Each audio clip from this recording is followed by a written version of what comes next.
Friends, તમારું સ્વાગત છે મારી ચેનલમાં। આજે આપણે બનાવીશું વરસાદની સિઝનમાં ખાવાની મજા પડી જાય તેવા ગરમા ગરમ મરચાના રીંગ ભજીયાની રેસીપી।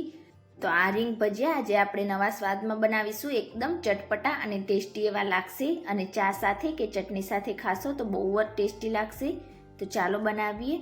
રેસીપી સારી લાગે તો વિડીયોને લાઇક કરજો, વધારેમાં વધારે શેર કરજો અને હજી સુધી જો તમે ચેનલને સબસ્ક્રાઇબ ના કરી હોય તો સબસ્ક્રાઇબ કરીને બાજુમાં રહેલા બેલ આઇકન બટનને ક્લિક કરજો, એટલે નવી નવી રેસીપીના નોટિફિકેશન આવશે। તો ચાલો બનાવીએ। તો હવે મરચાના રીંગ ભજીયા બનાવવા માટે મેં અહીંયા આ રીતના જે મોટી સાઈઝના અને થોડાક પોળા હોય તેવા મરચાં લઈ લીધા છે। તો આ રીતના જે લાઇટ ગ્રીન કલરના મરચાં હોય છે તે વધારે તીખા નથી હોતા, મોડી વેરાયટીના હોય છે। તો તમારે રીંગ ભજીયા બનાવવા માટે આ રીતના જે મરચાં મળે તેનો જ યુઝ કરવાનો છે।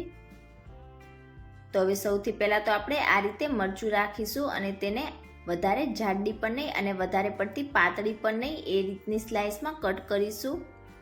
તો જો તમે એકદમ પાતળી સ્લાઇસ કરી દેશો તો જ્યારે તમે તેમાં ચણાનો લોટ ઉમેરીને કોટ કરશો ત્યારે તમારી સ્લાઇસ તૂટી જશે।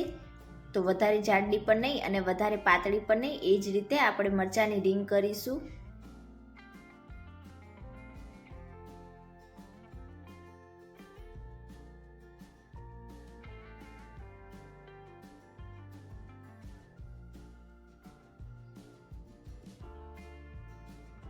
અને હવે બિલકુલ આ જ રીતે આપણે બીજા બધા મરચાંને કટ કરીને તૈયાર કરી લઈશું।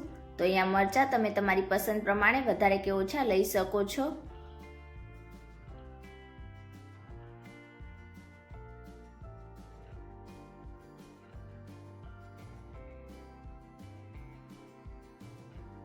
તો અહીંયા તમે જોઈ શકો છો મેં બિલકુલ આ જ રીતે બધા મરચાંને સ્લાઇસ કરીને તૈયાર કરી લીધી છે। તો હવે આપણે એક બાઉલ લઈશું અને બધા મરચાંની સ્લાઇસને આ રીતે બાઉલમાં ટ્રાન્સફર કરીશું। અને હવે મસાલામાં તેમાં સૌથી પહેલાં સ્વાદ પ્રમાણે કે અડધી ટીસ્પૂન જેટલું મીઠું ઉમેરીશું, 1/4 ટીસ્પૂન જેટલી હિંગ ઉમેરીશું, 1 ચપટી જેટલી હળદર ઉમેરીશું। તો અહીંયા હળદર તમારે એકદમ ઓછા પ્રમાણમાં ઉમેરવાની છે। અને હવે આપણા ભજીયામાં એકદમ સારો એવો ટેસ્ટ આવે તેના માટે અડધી ટીસ્પૂન કરતાં થોડુંક ઓછું આદુની પેસ્ટ ઉમેરીશું। અને હવે આપણા ભજીયાને ચટપટા બનાવવા માટે તેમાં એક મોટા લીંબુનો રસ ઉમેરીશું। તો અહીંયા મારું લીંબુ મોટું છે એટલે મેં 1 લીંબુ લીધું છે। જો તમારું લીંબુ નાનું હોય તો તમારે 1.5 લીંબુના રસનો યુઝ કરવાનો। લીંબુ અને આદુનું પ્રમાણ વધારે હશે એટલે આ ભજીયા એકદમ ટેસ્ટી અને ચટપટા એવા લાગશે।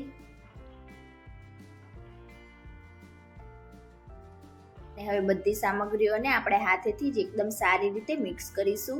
તો અહીંયા આપણે મરચાંમાં મીઠું અને લીંબુના રસનો યુઝ કરેલો છે એટલે આ રીતે તેને 1 થી 2 મિનિટ માટે મસળીને મિક્સ કરીશું, એટલે તેમાંથી નેચરલી પાણી રિલીઝ થશે। એટલે ભજીયા બનાવવા માટે આપણે વધારે પડતા પાણીની જરૂર નહીં પડે।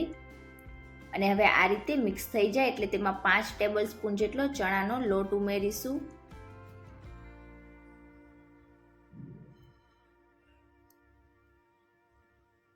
અને હવે હાથેથી આપણે ચણાના લોટને એકદમ સારી રીતે મિક્સ કરીશું। તો પહેલાં 5 ટેબલ સ્પૂન જેટલો ચણાનો લોટ ઉમેરીને મિક્સ કરીશું અને જો જરૂર લાગે તો ફરીથી આપણે થોડોક ચણાના લોટનો યુઝ કરીશું।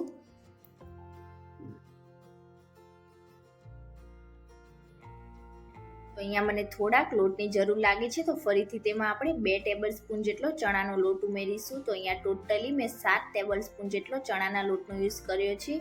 મિક્સ કરીશું એકદમ સારી રીતે।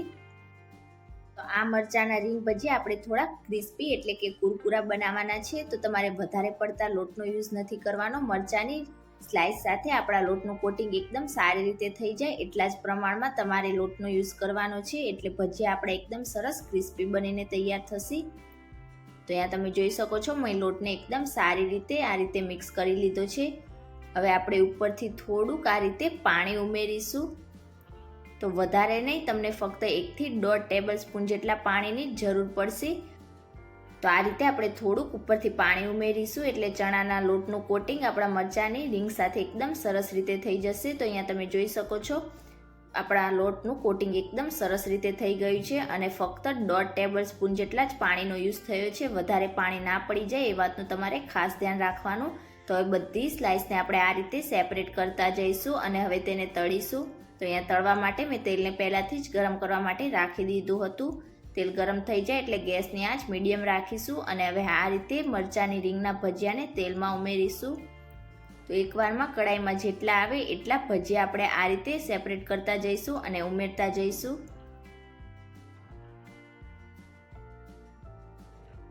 તો અહીંયા મેં એકસાથે કડાઈમાં જેટલા સમાય એટલા મરચાના રીંગના ભજીયાને તેલમાં ઉમેરી દીધા છે અને હવે 1 મિનિટ જેવું થઈ જાય ત્યાર પછી આપણે આ રીતે ઝારાથી અલટતા પલટતા જઈશું અને આપણા મરચાના ભજીયા થોડા ક્રિસ્પી અને લાઇટ બ્રાઉન કલર જેવા થાય ત્યાં સુધી તેને અલટી પલટીને તળી લઈશું.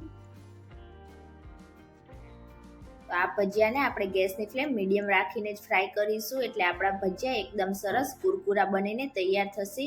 જો તમે હાઈ ગેસની ફ્લેમ પર તળશો તો ઉપરથી ક્રિસ્પી થઈ જશે અને અંદરથી કાચા રહેશે અને જો લો ગેસની ફ્લેમ પર તળશો તો ભજીયા ઓઇલી થઈ જશે.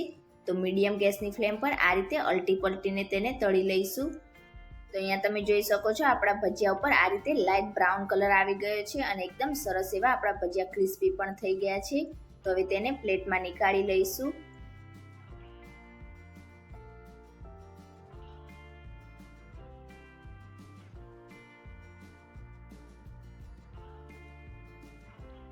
અને હવે બિલકુલ આ જ રીતે આપણે ગેસની ફ્લેમ મીડિયમ રાખીશું અને બાકીના રીંગ ભજીયાને પણ તળીને તૈયાર કરી લઈશું. તો લગભગ 3 બેચમાં તમારા રીંગ ભજીયા તળાઈને તૈયાર થઈ જશે. તો આ ભજીયા ગરમ ગરમ હશે ત્યારે એકદમ ખાવામાં ટેસ્ટી અને ક્રિસ્પી એવા લાગશે. ઠંડા થયા પછી થોડાક આ ભજીયા સોફ્ટ થશે. તો જ્યારે ગરમ ગરમ હોય ત્યારે તમારે તેને સર્વ કરવાના. જ્યારે ક્રિસ્પી હશે ત્યારે ચટણી કે ચા સાથે આ ભજીયા ખાવામાં બહુ ટેસ્ટી એવા લાગશે.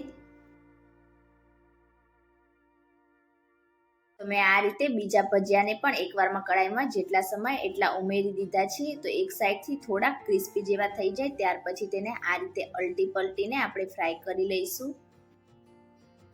અહીંયા આપણા ભજીયા એકદમ સરસ રીતે ક્રિસ્પી થઈ ગયા છે. તો હવે તેને પ્લેટમાં સર્વ કરી દઈશું.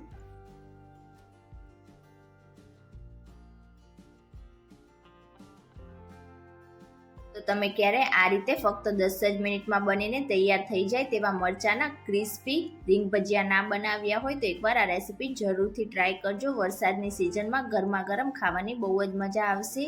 અને આજની મારી રેસીપી તમને કેવી લાગી મને કમેન્ટ કરીને ચોક્કસથી જણાવજો. અને જો રેસીપી સારી લાગી હોય તો વિડીયોને લાઇક કરજો, વધારેમાં વધારે શેર કરજો અને હજી સુધી જો ચેનલને સબસ્ક્રાઇબ ના કરી હોય તો સબસ્ક્રાઇબ કરીને બાજુમાં રહેલા બેલ આઇકન બટનને ક્લિક કરજો એટલે નવી નવી રેસીપીના નોટિફિકેશન આવશે. Thank you for watching.